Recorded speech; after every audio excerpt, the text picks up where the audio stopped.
I got it. All right. Here we Okay, go, good. boys. Yeah. Do you want All me to right. start this one off? Because I know I Yes. Yeah. already know what I'm going to say. All right. So, Start talking. Start talking. because I I've want talked to Yes. about hear where this this is going. so many Yeah. times. So, this one's going to be on like managing your chiropractic network, kind of creating relationships and friendships in the community and with like what we have, right? Like it's good for us to have a network of chiropractors that you graduate with and like you can shoot the shit with and call them up and be like, dude, I don't know how to do this PI case. How do I bill it? Right. I don't know. We stole all of Demir's intake forms and stuff like that and looking at each other's websites. And Oh so all of yeah, that's good. No, Having that you have like, the PI stuff. I don't know how to do yeah, but that. I'm having pretty that sure. tight knit community is a big deal. But when you're going back to the place where you're going to practice, I think like kind of my approach was know as many chiropractors as you can. So like, when you're in school and especially towards the end, shadow them and make them all think that you want to work for them, like all of them. Don't like like get in tight with them, and then maybe it doesn't work out, but it ends right, and you just created that relationship. Because there's a few huge benefits from that. One of them is like if you're friends with the local chiropractors in your community, it's a really good thing. Especially the busy ones, they will send you people, right? Like they will have some people they can't get in on a Friday, and they're gonna be like, "Hey, go see my boy Chris. He's awesome down the street." Right? Like they're actually cool, especially with new patients that they're not there existing. They're not scared to lose them to you. And then one of the things I did that was really huge was I told all the chiros that I do cover work. So, in the beginning of your practice, when you don't have, you may have four patients in a day or two patients in a day, and you'll get a call from a chiropractor who's been practicing for 25 years, and he'll ask you to cover his practice for a week. And my rule was I only do half days. So like, yeah, I'll do it, but I'll do Monday through Friday or Thursday, 5 hours a day. And then you go in there, you get like 20, $25 a patient. You see like 30 people in 5 hours because the way they run their practice. It's good practice. You get your hands on a ton of people. You work with a ton of conditions. It helped me grow as a practitioner, but also like those people a lot of times will seek you out. Like, don't ever go in there and poach someone's patient. Like, don't ever go into a practice and be like, "You should come see me in my office." That's a bad idea. That's not the energy you want to put out in the universe. It's not going to serve you well. But I mean, I want to say I covered for 5 practices in my first couple of years, and I never gave anyone my number. I never handed out cards, nothing. And I would say on the low end, I have 200 patients that came from other practices that now see me. Whether that other chiropractor retired or they couldn't get them in when they wanted to, or they just liked you a little better, your approach was a little better, it actually grew my practice like crazy. And it helped me a ton. Just having that little network of chiros that trust you, like you, and then your little network of chiros that you can shoot the shit with and hold each other accountable. Those two things are huge. Yeah, I think I don't Chris, know what you guys did. one thing that you touched on, which I think is important too, is like this idea that like if you go into seeing and meeting other chiropractors with like this scarcity mindset where you're like, oh, there's only so many patients to go around, then you're not going to have a good relationship with them. And if you're hanging out with chiropractors that have that scarcity mindset, they're probably not going to be nice or they're not going to want to engage with you. So Nope. naturally, if you go into whether you're just going into someone's clinic or you're sending them an email or you say, hey, I'm new to town, do you want to go out and have a drink or whatever, I think just being friendly and realizing that like there's a lot of loneliness in this profession when you get out of school, because you don't have those conversations that we got to have all the time when we were going to Palmer, where you actually feel like a camaraderie between you and your coworkers or you and your friends. Because like when you're out practicing, a lot of the time it's just you. Like maybe if your partner is also in medicine or something, you can have some common talk about that. But for the most part, the only time I ever get to really talk about, therapeutics or marketing or building or whatever is with you guys, and that's huge. I think I would probably go crazy if I didn't have some kind of outlet like that too. So I think making sure that you're going into that with this mindset that there's lots of patients out there. Like, you're going to have an opportunity to see lots of people, and kind of like what Chris touched on too. It's like, if you run across someone in their practice, or they're referred to you, or just even if it's temporary, and they find that what you're doing is better and they want to stay with you, that's actually just called patient-centered care, right? Like, if that person can deliver something better, or if even just like that therapeutic relationship is better, at the end of the day, it's better for everybody. So if you do it in a non-sleazy way, I think just giving people options and letting them know what's out there can be really good too. Definitely. And that frees up an appointment spot for that chiro to see someone else who's going to be a good fit for them patient wise, right? So I think it's like that. I think keeping that abundance mindset, where it's like there's so few people that actually go to chiropractors, so we all have the potential to be busier. We just have to not be infighting and worried about being protective and being being concerned about that stuff, and just focus on doing good work. Focus on keeping a healthy relationship with your neighbors, because the last thing you want is for someone to have at least for me, is my reputation matters. And I don't want someone to have that bad sour taste in their mouth about me, even like let's call it like a colleague, or maybe someone else, like a physical therapist or an osteopath. I kind of share the wealth around here, and I try to refer in places that I trust. And also, when it is that time where I can't get a patient in, and I do have to, I'm like, oh, you know what? Hit up my friend Michelle Snow. I'm confident that Michelle is going to be a good choice, and she's going to do a good job, and the patient's going to be satisfied. They're going to be happy that they went there, because I couldn't get them in, and they had like an emergency thing going on. But I think that that's a pretty key point, is like, when kind of like what Chris was doing, like, you're not going there and like trying to like, quote unquote, like poach patients.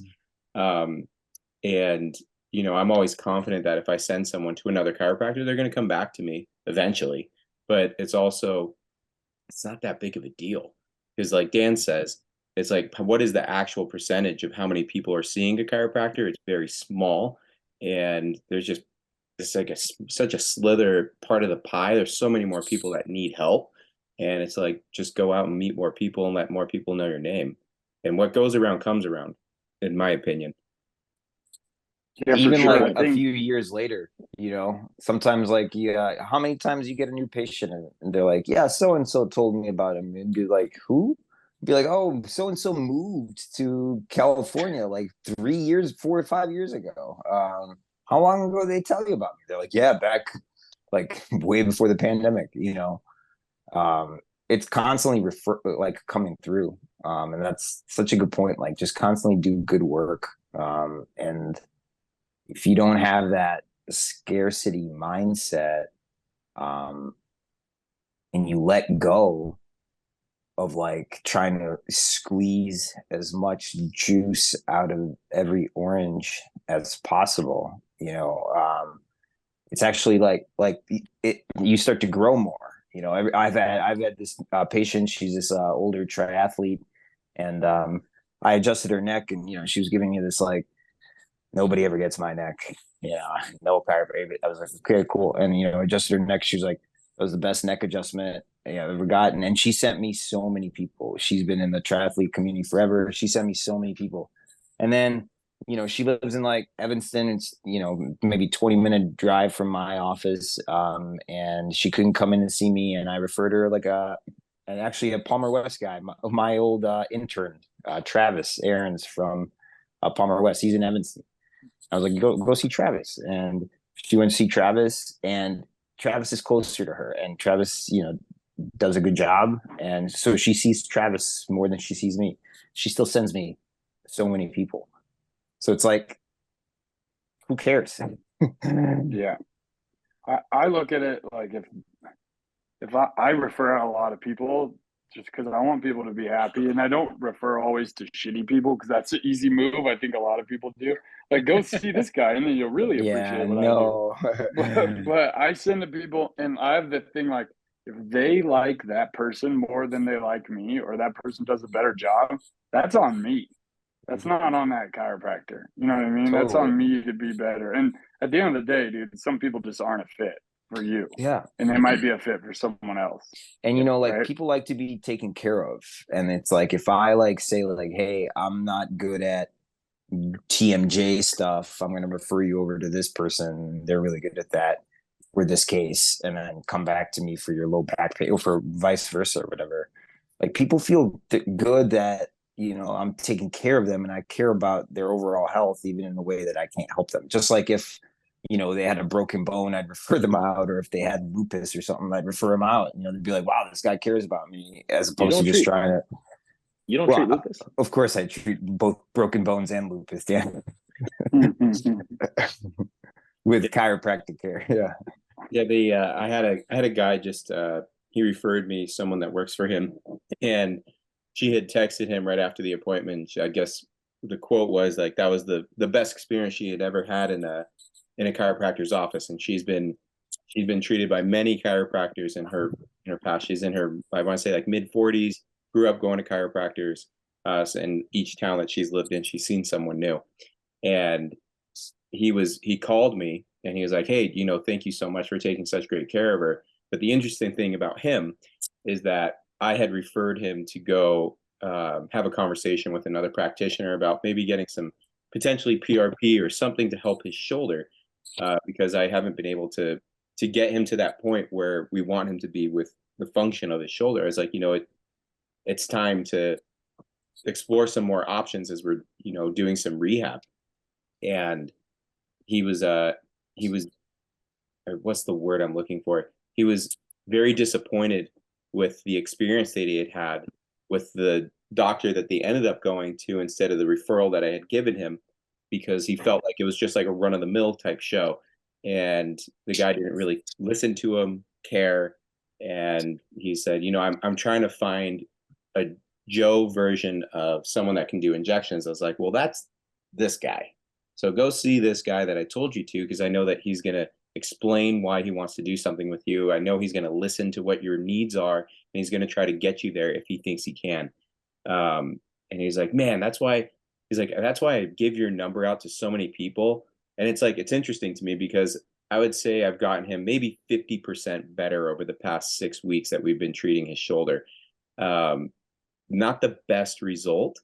And he's very happy with what we've been doing. And I think that that speaks volumes to how the practices ran and how I communicate with the patient.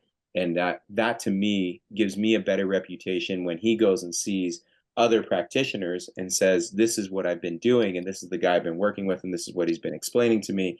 And they know that we're in it to try to help him. And he's like, and he sent me here to do this.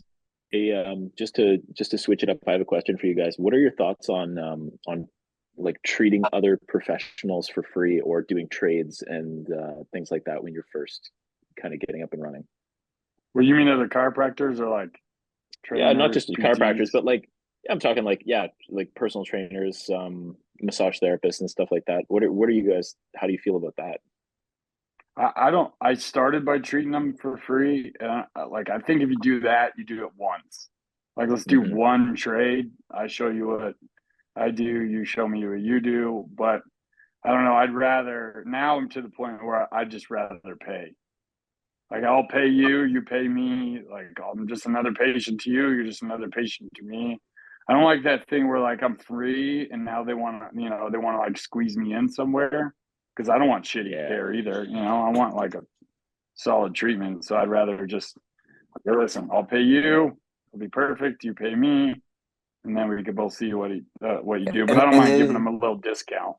I think there's something to be said about like, hey, I know I need more manual like therapy on my body or more massage on my body every month. So I'm going to commit to going to 2 massages a month just because I think it's going to be good for my health.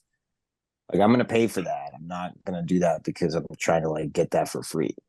I might trade just to like when I introduce myself, or if I'm like feeling somebody out. There's a physical therapist that works out at my gym, and we've traded a few times back and forth, like just because like it'd be on the cuff, like right then and there, kind of thing. But you know, if he's like, oh, I want you to start working on this, like I got this thing going on, and be like, yeah, go ahead, schedule an appointment, just like everybody else, and that'll like make him like think about it a little bit more seriously, as opposed to, um, oh, hey, oh yeah, by the way, let's treat this thing real quick, because then you're not setting up anybody for success, by just trying to treat it half-ass. I used to trade haircut for some chiro with the girl. Me too. Yeah. And that was when I first moved to Arizona, and she had just started her business and I had started mine. And I get my haircut probably once every 4 weeks sometimes. And, she was struggling. I was struggling. And then it was one day that I was treating her, and she said, hey, I've been getting busier and you've been getting busier. And I was like, let's start paying each other. Yeah. Okay. Yeah. Let's do that. So now we pay each other every time. That's we good. pay each other. Yeah. And like the way I look at it is, in my head, that's still a trade, because she sees me probably like once a month or so. And I see her once a month or so. So it's like, here's the money. Let me have it back. Here's some money. Let me have it back. Here's some money. Let me have it back. So it's kind of funny to me how that ended up working out. We should have just done that at the very beginning. But we were both in this place of like, oh my gosh, I just started my own business. I'm so scared. I need a haircut. I need to get worked on. My back is killing me. I can't stand up and cut hair. I'm like, well, let's see where it goes. Um, I'm with you, Chris, on that too. Like I'd rather pay. I started paying people pretty early. Like just that hairstylist was pretty much, I want to say, like my only real trade. Outside of that, not so much. The CrossFit gym owners, when I was in Sacramento, I remember that was a common practice for me, just so I can meet them and show them what it is that I do. But they ended up paying. I feel like when I first started working, I was in a multidisciplinary clinic, and it was some of the best referrals I got were from just kind of opening up the opportunity to do trades with massage therapists. And it actually, I still, to this day, I think some of the best advice that I could give would be, don't be afraid. Like, don't really like the idea of like really discounting services, because then people start to think, okay, well, if you're charging me $50 and normally you charge $80, so it's really worth $50. I would rather I'd rather actually treat someone for free and be like, hey, this is actually my gift to you. I'm going to give you this treatment, but you need to know that it's $80. And I feel like it's actually created like good relationships, good rapports. I feel like it's more than paid for what I put into it, but I also still pay for massage because that's the kind of stuff that I value. I think you kind of have to like practice what you preach too. And I think I definitely do it less, more and more now. But in my first couple of years of practice, having people that are walking by in the halls, like I'm my clinic that I was at was busy. Like there's like 30 people that work there within 2 locations. It's quite heavy in RMT, so there'd be like at any given time there were like 4 or 5 massages going on at a time. People would work 5-6 hour shifts, and they'd alternate a morning and an afternoon shift. So there's like lots of volume going through there, lots of different practitioners that I like. Sometimes I wouldn't even see these people for weeks or months, and I just see them at like a staff party or a staff function or something. So that was an opportunity to just like put your hands on them too, because as soon as you do that, they're so willing to refer people because they know what you're doing and how different it is from what someone else is doing. Because a lot of people already have an idea of what massage is like, or what chiropractic is like, or what physio is like, or whatever, until they actually see, oh, like Chris's physio or not physio, Chris's chiropractic is very different than the other person's chiropractic that I've had.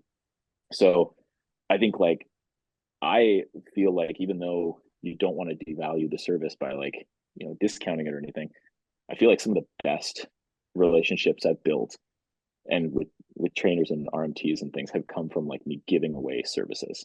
But I also like what you guys had to say about that too. I think it's like you have to look at all the pros and cons of that And there's nothing wrong with like experimenting a bit and then, you know, changing it up as you go along. But it's just good food for thought.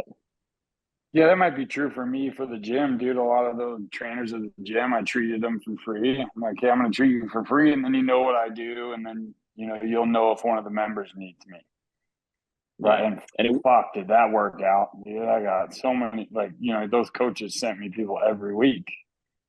There was like 6 of them, and I'd get one from each one every week, you know. And then the ones that sent me more, I'd be like, dude, you sent me like 6 people in the last 3 weeks that come in. Let me rub your back for a little bit for that. Try this moist heat. Take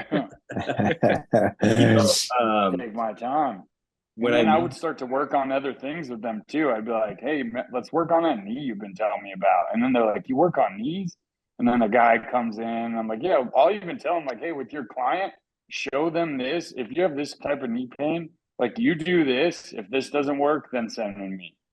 And then they would look good because sometimes it would work. And then when it didn't, they'd be like, you need to go see Chris. We tried everything we can here. Go see him. Yeah, that worked really well too. Yeah. See, and that's such a cool opportunity that exists when you break down that barrier of, sometimes it's a barrier of cost or the barrier of opportunity for these coaches, because a lot of them don't have, you know, health benefits. A lot of them are not getting paid a lot. So I've always thought of it as like, you know, it's a nice way to like give back and also build good relationships in the community. Yeah, dude, I fixed one of the coaches, the owner actually had a shockwave or had a lat issue that he's been dealing with for a while, and I shockwaved his lat, and he was like 80% better the next week, and he's freaking out. And he came in, he's like, dude, I've probably told 100 people this week that you fixed my lat with that machine. And he would see him going around, and he'd be like, and people would come up to me, and they'd be like, what's that machine Derek's talking about? What's that machine Derek's talking about? Yeah. Did it fix his lat? I have an elbow issue. Will it fix my elbow? You know, it's like, Jesus Christ. I mean, it was insane. That's awesome.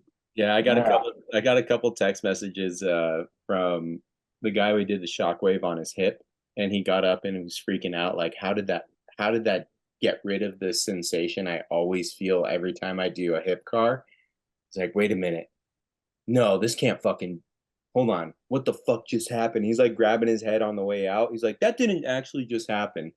He sent me maybe, I want to say like 6 people so far, and I don't even have the machine yet.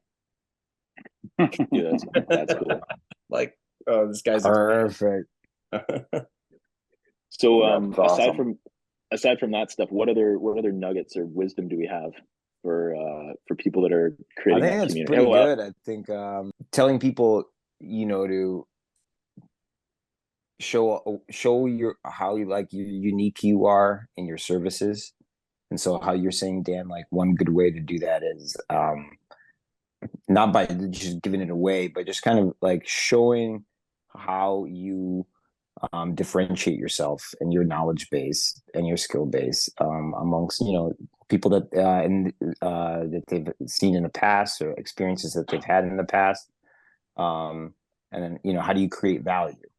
And I think that's a very important thing. I think this is why it's so important to read all those books, all those, you know, E-Myth Chiropractor and Book Yourself Solid book and whatever, all those early Joe's going to tag them in the description. He's like, I don't know how to do that. Yeah, I don't know how to do that. And I don't know the names of the books or the authors, but Joe's in the description for this. Joe's going to add the links to the Amazons and everything. I think, you know, that's where you learn things that you don't learn in school, like the difference between price and value, and all this kind of stuff. And I think that gives you that confidence to like charge what you charge. And that's, you know, your time is valuable. And, you know, gives you that kind of confidence to know what your skill set is out there in the marketplace. And so that's what I would say in terms of like nuggets. It would be like, as you're getting yourself out there and you're trying to meet as many people as you can and, you know, touch as many people as you can, especially in the beginning, you know, definitely give away some, but always understand your value. And it's like, if somebody wants to like actually work on the problem that they have, be like, look, man, let's commit to this. Like the next 6 weeks, come see me every Friday. Let's work on this. Like, let's fix it up and you'll feel a lot better. And usually like when they commit, they'll feel a lot better, and that's when they'll tell everybody. Yeah, it's something to think about too is, thought about this a lot when I lived in California, and I think it stays true, is one, not all hands are created equally when it comes to manual therapy. Chiropractor, massage, PT, hands-on therapy, no one's identical. So that's number one. Number two, the chiros I worked for were really big into I think it was called like Altadonna or something like that. It was like some practice management group back in the 80s. And they would say this line to me probably once a week during our meetings. And they say, why do people go to the chiropractor? And they'd have this long extended pause. And I just stare at them like, here it comes, like to get adjusted. And I always thought that they were wrong. I think that they go to the chiropractor because they're hurting and they want to feel better. That's number one. That's the thing that is going to keep you having a patient is you as a practitioner and the experience that you provide and the person that you are for them, the person showing up for them. So I remember shadowing a bunch of chiros before I even went to school, and I saw some, like really high volume practice. I saw a guy that used an activator. I saw a guy that only used drop table. I saw a person that only pressed on people's foreheads and like other areas of the body, just like pressure point. But every patient loved their doctor. They just loved them. They had good experiences. So whether, do I agree with all those practice types? Not 100%, but at least that the people that they're working with are really happy. So I always thought that people go to the chiro because they like that person and they think that that person is going to be able to help them. So never losing sight of that is probably like pretty important. And also the scarcity mindset of like, I don't have enough patients and everybody's taking people from me. I'm the best. I'm this, I'm that. It's like, no one knows how good you are until they've experienced you. And that's where proof is in the pudding. So you have to be a good practitioner in order to get results. So how do you get good, Joe? Sign up for our course, Spine Extremity Level 1. And a lot of other courses. Like you go to courses, learn as much as you can.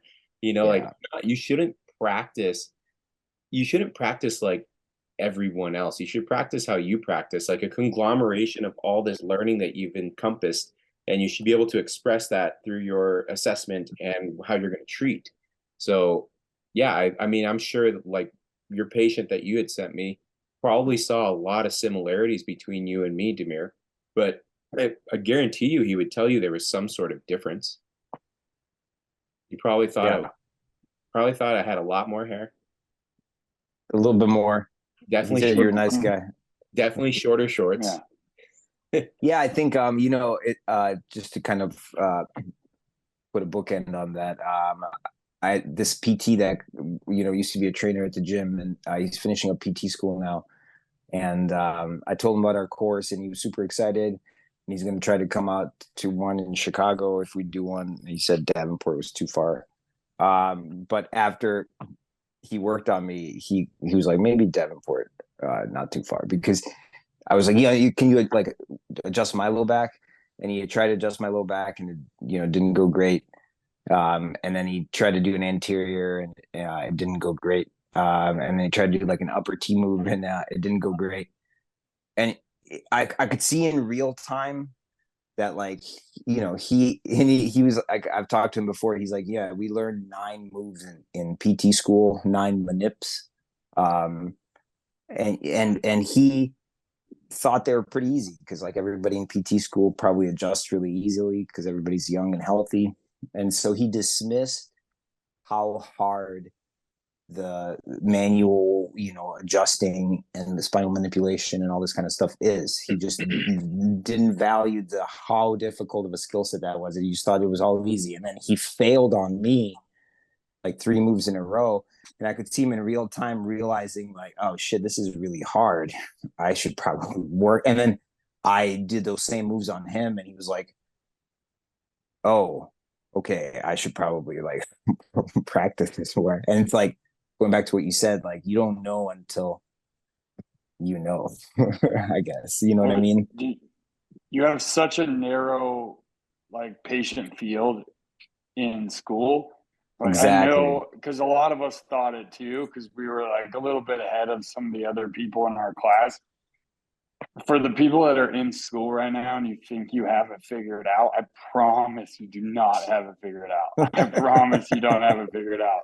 Like, you're going to get out there. So having more than one way to do something, dude, like, if you try an upper T move on someone and you miss, and as a patient, you're like, oh, I suck. Fuck, maybe not. Like, having another one to try, even if it doesn't go well, dude, you trying on that patient and figuring them out will go a long way just for that relationship between you and the patient. But you have to have more than one move. You can't do the same shit. Not everyone is easy to adjust. I promise you that. Like, going to this course is going to get you like, okay, for like, we're going to tell you like, hey, for your body type, you can't adjust people like this. Like, anyone over 110 pounds, you're going to fail. Like, you need to do this. Or, hey, you're small, you need to use speed. Or, hey, you're big, stop forcing shit, man. I know you can get it to move, but just because you pop doesn't mean that person's going to feel better. Like, I'm going to have a headache for 3 days because you just cranked on my neck so hard because you wanted it to move so bad. Instead of getting that finesse and that timing. And like, that's what this is going to do. Is I'm like, hey, man, for your body, for your speed, for this is the way you need to adjust an upper cervical spine. It's going to get you to the next level. You can't be doing the stuff they taught you in school to every patient when you get out. It's just not going to work. Yeah. Let's cap it. Yeah, it's going to be. I think one thing too, is just to put a bow on that whole thing, is that there is nothing more motivating than failing when it really counts. And I think if you haven't experienced that in student clinic or in outpatient clinic, you haven't, or in your first year of practice, it's like it makes or breaks people. Some people succumb to that disappointment and they end up switching their practice and they do something like activator or like low force techniques, or they just do decompression, or they do something else, and other people use it as motivation. And if you can truly get people that know what they're talking about and know what they're feeling to give you feedback, that is like the most valuable thing you can get. So that's one of the reasons why we've come together for this course too, is because we think that the feedback that you get, the hands-on, the instructions, all the little things that we picked up over our 7-8 years of practice together, cumulatively is going to be the most unbelievable value. So we're excited to bring this back to San Jose. It's going to be an awesome one, and it'll be nice to have Chris with us this time. Well, we're doing evaluation too, right? Oh yeah, right. Yeah, which is cool because, dude, you evaluate someone's rotation of their neck and you adjust them. It doesn't move and it doesn't improve, and then you do a couple other things and it improved. It's all right. You know what I mean? You strip some tissue and stretch them out a certain way, and now they can turn their head. They're still happy. So learning, like, every seminar is like just adjustment. If you fail, you feel like, oh, that's it. Now I'm screwed. Like, no, you're not. There's other ways to get them there, and you'll get them there, and then next time you'll get it to move. It's having that whole thing, the evaluation, the adjustment, the treatment, everything. Yeah. That's where it's at. Oh yeah. And some honesty for once. Yeah, boys. All right. All right. Thanks, gentlemen. That was fun. Until next time. Good shit. Be well. Laters. Talk to you guys soon. Bye. Don't suck.